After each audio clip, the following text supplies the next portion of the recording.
You're 16 when you first notice the sound. Not music, not conversation. The low, steady hum of an engine running in the distance. A metallic heartbeat that feels more alive than anything else around you. You hear it in the driveway while your neighbor's old pickup idles, coughing smoke into the cold morning air. Frost melts around the exhaust pipe and you think someone has to know how to fix that. The first time you touch an engine, it isn't glamorous. Your uncle's rusted sedan. Hood propped up with a broom handle because the latch won't hold. Oil caked on every surface. You lean in, breathing the chemical mix of gasoline and grease, your fingers brushing cold metal. He shows you where to twist, where to pull, where to listen. You don't know it yet, but you're memorizing a language you'll speak for the rest of your life. By 17, you're the kid everyone calls when their car won't start. You miss parties to help friends jump batteries in grocery store parking lots. You spend your weekend money not on clothes or games, but on ratchets, torque wrenches, and shop towels. The smell of engine oil lingers on your hands no matter how hard you scrub. You like it. It feels like proof that you can do something useful.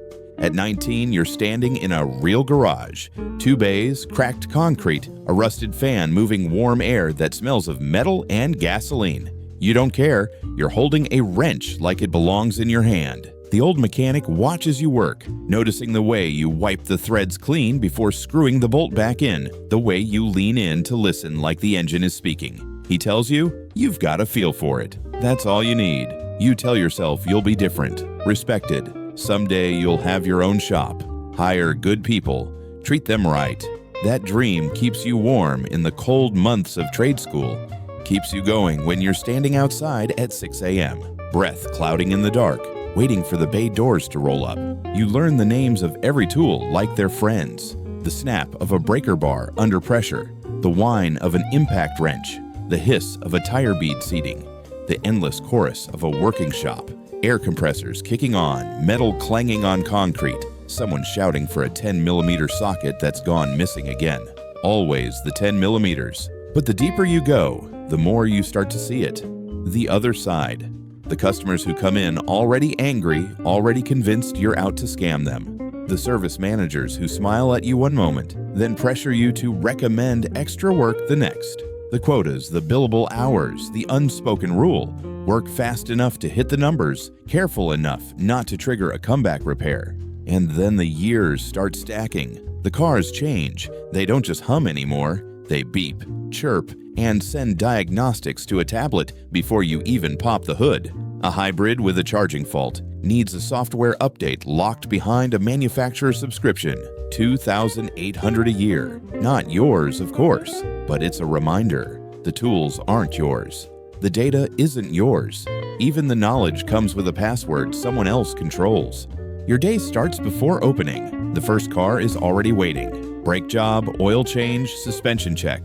You read the ticket and know what you'll tell the customer. We'll see what we can do, which really means we'll fix what you can afford without you yelling about the bill. By 10 a.m., your lower back is already screaming. You've been hunched over a bay taller than your waist, leaning on your forearms until your shoulders throb. You stretch, crack your neck, keep going. Lunch comes, but you don't take it.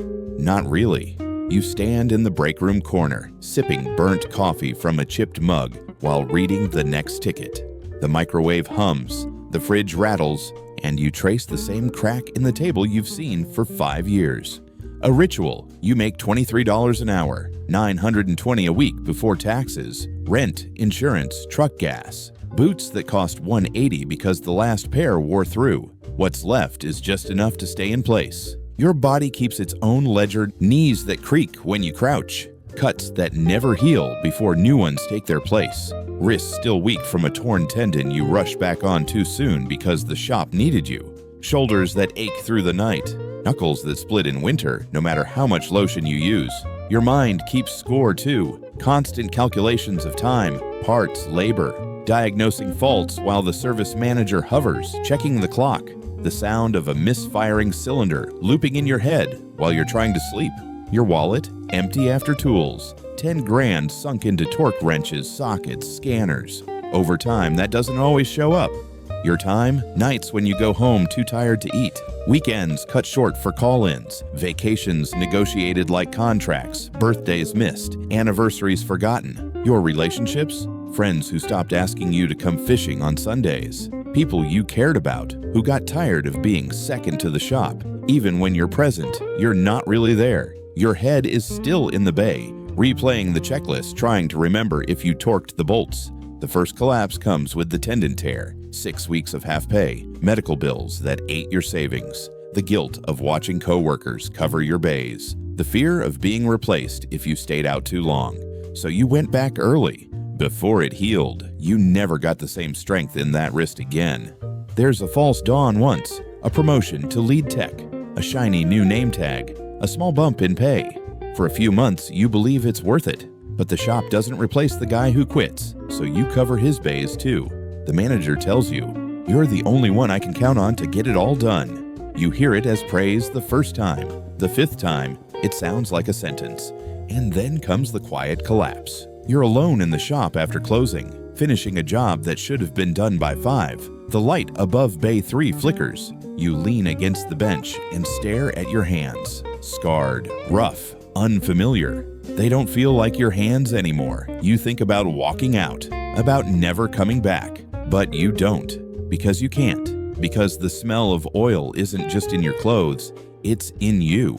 And that's why it sucks to be a mechanic. You know what it's like to spend thousands on tools you barely own, to trade your body for hours that don't come back. But there's another set of tools, ones you can use without wrecking your back or bleeding your knuckles. If you're ready to stop grinding your life away under the hood, check the links in the description. They'll show you how to build a faceless YouTube channel, your own shop online where you set the hours, you own the tools, and no service manager is breathing down your neck.